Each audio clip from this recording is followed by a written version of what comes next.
Hello dear students, I hope you all are going good. So आज के lecture में हम लोग बात करेंगे क्रैम्स रूल। इसमें सबसे ज़्यादा ये इम्पॉर्टेंट हो जाता है हमें जानना कि क्रैम्स रूल का हम लोग किस टाइप के रिएक्शन में यूज़ करते हैं। देखिए, अगर हमारे सामने कभी भी कोई कार्बोनिल कंपाउंड हो, ठीक है, जिसके अल्फ़ा पोजीशन पे जो कार्बन एटम है वो कायरल इन नेचर हो, मतलब वो कायरल कार्बन एटम हो, तब वैसे कंपाउंड पर अगर हम लोग न्यूक्लियोफिलिक अटैक कराते हैं तो हमें दो टाइप का प्रोडक्ट देखने को मिलता है। उसको यहाँ पे अभी हम लोग समझने के लिए कंसीडर कर लेते हैं ए और बी।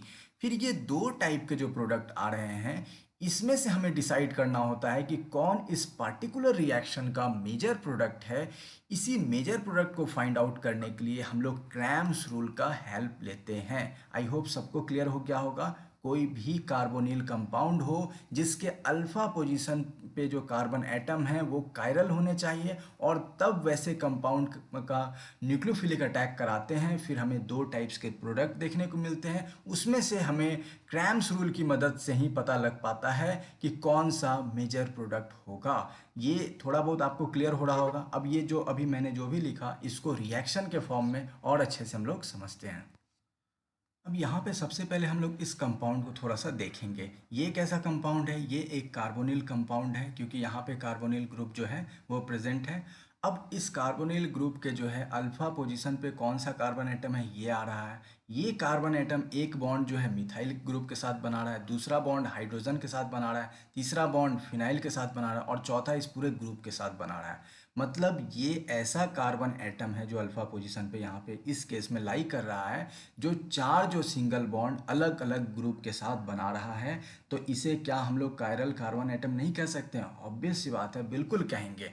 तो ये हमारा ऐसा ओवरऑल कंपाउंड निकल के आ रहा है जो कार्बोनिल कंपाउंड होने के साथ साथ अल्फा पोजीशन पे कायरल कार्बन एटम का प्रेजेंस है। तब फिर ऐसे कंपाउंड पर जो है हम लोग न्यूक्लियोफिलिक अटैक कराते हैं। जब हम लोग न्यूक्लियोफिलिक अटैक कराते हैं तो ये जाके न्यूक्लियोफाइल जो है वो अटैक करेगा कार्बोनिल कार्बन एटम पे ही, मतलब इस पॉइंट पे। यहाँ पे न्यूक्लियोफाइल जो है दो तरीके से अटैक कर सकता है। चाहेगा तो वो बिलो द प्लेन जो है वो कार्बोनिल कार्बन एटम पे अटैक करेगा, या फिर एबव द प्लेन। अगर बिलो द प्लेन अटैक करता है, इतना तो बिल्कुल दोनों जो प्रोडक्ट ए और बी हमें देखने को मिल रहा है ये बिल्कुल सेम है। इधर का थोड़ा हम लोग देखते हैं। अगर below the plane nucleophile attack करेगा तो न्यूक्लियोफाइल का पोजीशन जो है इस तरीके से बिलो द प्लेन आएगा। अगर एबव द प्लेन अटैक करेगा तो इस तरीके से न्यूक्लियोफाइल एबव द प्लेन आएगा। तो यहाँ पे हमें इस टाइप का कंपाउंड था, न्यूक्लियोफिलिक अटैक हुआ, दो प्रोडक्ट ए और बी देखने को मिला। लास्ट स्लाइड में जो भी मैंने बोला था, क्या उसी का यहाँ पे रिएक्शन इंटरप्रिटेशन फॉर्म हमें नहीं देखने को मिल रहा है? बिल्कुल देखने को मिल रहा है। अब यहाँ पे ही हम लोग क्रैम्स रूल की ही मदद से फाइंड आउट कर पाते हैं कि ऐसे जो हमें दो टाइप के जो प्रोडक्ट्स मिल रहे हैं ए और बी, इस पार्टिकुलर रिएक्शन के लिए कौन जो है मेजर प्रोडक्ट होगा, ए होगा या फिर बी होगा। उसी के लिए हम लोग क्रैम्स रूल यहाँ पे आज पढ़ने जा रहे हैं। तो आई होप क्लियर हो गया होगा कि आखिर इसका हम लोग यूज़ कहाँ करते हैं। अब जब हमें इसका यूज़ पता चल गया तो अब हम लोग देखते हैं कि क्रैम्स रूल को अप्लाई कैसे करते हैं। देखिए, ये मैंने एक और एग्जाम्पल यहाँ पे लिया है, और मैं इस एग्जाम्पल के थ्रू आप ही लोग से पूछना चाह रहा हूँ कि क्या इसमें हम लोग क्रैम्स रूल अप्लाई कर सकते हैं, फाइंड आउट करने के लिए कि कौन सा, अगर दो प्रोडक्ट आ रहा है तो मेजर कौन सा होगा उन दोनों में से।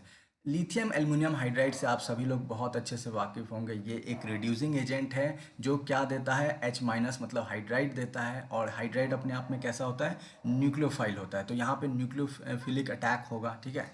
अब देखिए, जो भी मैंने लास्ट स्लाइड में बताया था उस रूल के अकॉर्डिंग स्टेप बाय स्टेप हम लोग पहले चेक करेंगे, तभी हम लोग ये डिसाइड कर पाएंगे कि यहाँ पे इस कंपाउंड पे जो है क्रैम्स रूल अप्लाई होगा या फिर नहीं। क्रैम्स रूल का पहला मतलब रूल नंबर 1 क्या कहता है कि कार्बोनिल कंपाउंड होना चाहिए। ऑब्वियस सी बात है, ये कार्बोनिल कंपाउंड है क्योंकि यहाँ पे कार्बोनिल ग्रुप का प्रेजेंट है।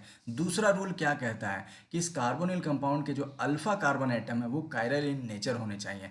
तो ये कार्बोनिल कंपाउंड है, अल्फा यहाँ पे दो कार्बन एटम है, एक ही इधर भी है अल्फा और दूसरा इधर, ये भी कार्बन एटम है। अब चेक करना है कि कायरल कार्बन एटम, तो पहले ये कार्बन से चेक करते हैं। ये कार्बन का जब हम लोग देखते हैं तो यहाँ पे ऑलरेडी ये जो क्या कर रहा है, कार्बन के साथ यहाँ पे डबल, यहाँ पे एक एक कार्बन एटम के साथ डबल बॉन्ड बना रहा है, एक के साथ सिंगल, मतलब सेम ग्रुप आ गया। कार्बन से कार्बन और फिर कार्बन से कार्बन बॉन्ड बना रहा है, एक के साथ सिंगल और एक के साथ डबल।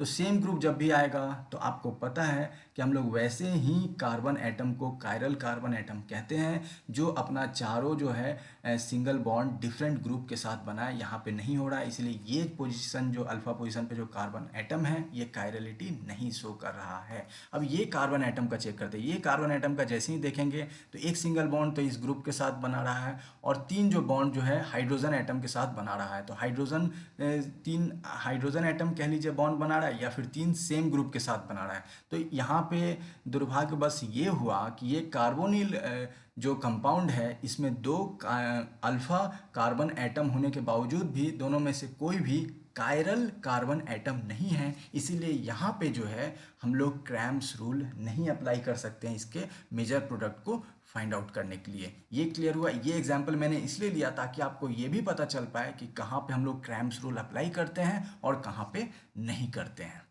देखिए, क्रैम्स रूल को हम लोग अप्लाई कैसे करते हैं, इसके लिए बस दो ही रूल है। दो रूल को अच्छे से समझ लीजिए तो आपको बहुत अच्छे से इसका एप्लीकेशन क्लियर हो जाएगा। पहला रूल क्या कहता है कि if large group is anti to carbonyl group. अब देखिए, लार्ज ग्रुप, अब ये सब कैसे हम लोग पता करते हैं, तो यहाँ पे सिंपल है कि जब भी आपको कोई भी ऐसा कार्बोनिल कंपाउंड मिले जिसके अल्फा पोजीशन पे जो कार्बन एटम वो कायरलिटी शो कर रहा हो और फिर उसका उस पर जो है न्यूक्लियोफिलिक अटैक हो रहा हो, तो वहाँ पे सिंपली आपको क्या करना है, जो कायरल कार्बन एटम है ना उसके साथ जो ये तीन ग्रुप है उसमें डिसाइड करना है कि कौन सा आपका स्मॉल ग्रुप है, कौन मीडियम ग्रुप है और कौन लार्ज ग्रुप है। तो इसमें आप देख पा रहे हैं बहुत ईजिली सारे स्टूडेंट डिसाइड कर पाएंगे। हाइड्रोजन जो है ये हमारा क्या है, स्मॉल ग्रुप है। मिथाइल क्या है, मिथाइल जो है मीडियम ग्रुप है। और फिनाइल क्या है, फिनाइल तो मिथाइल से भी ना बड़ा है तो फिनाइल हो जाएगा लार्ज ग्रुप। इस तरीके से हम लोग कायरल कार्बन एटम पे ही स्मॉल, मीडियम और लार्ज ग्रुप जो है यहाँ पे इस तरीके से इंडिकेट कर देंगे। अब थोड़ा सा ये स्टेटमेंट को फिर से पढ़ते हैं कि अगर जो लार्ज ग्रुप, तो इस केस में लार्ज ग्रुप कौन है, तो फिनाइल ग्रुप है, is anti to carbonyl group. Carbonyl group कहाँ है, यहाँ है। तो कार्बोनिल ग्रुप जो है इस तरीके से और फिनाइल ग्रुप जो है बिल्कुल इसके एंटी है। तो क्या ये बिल्कुल सही है कि इस केस में जो है लार्ज ग्रुप जो फिनाइल है वो एंटी है, किसके एंटी पोजीशन है, कार्बोनिल ग्रुप के। तो कार्बोनिल ग्रुप इधर है और फिनाइल ग्रुप इसके एंटी पोजीशन पे इधर लाई कर रहा है। तब जो न्यूक्लियोफिलिक जो अटैक होगा ना वो स्मॉल ग्रुप साइड से होगा। स्मॉल ग्रुप हमारा कौन है, तो स्मॉल ग्रुप ये हमारा हाइड्रोजन है। और हाइड्रोजन कौन से, हाइड्रोजन का स्टीरियोकेमिस्ट्री क्या है, तो बिलो द प्लेन है। और यहाँ पे लिथियम एल्यूमिनियम हाइड्राइड मतलब क्या है, तो ये H नेगेटिव है, यही न्यूक्लियोफाइल है। मतलब यहाँ पे जो है अटैक करेगा तो वो बेसिकली कौन सा होगा, H नेगेटिव अटैक करेगा और H यहाँ पे लाई करेगा। तो इस तरीके से यहाँ पे प्रोडक्ट कैसा बन जाएगा, बहुत ईजी है। पहले आप क्या करो, यहाँ पे इस तरीके से यहाँ पे इस तरह, यहाँ पे तो कुछ भी चेंज नहीं होगा, ये हम लोग इस तरीके से कर लेते हैं।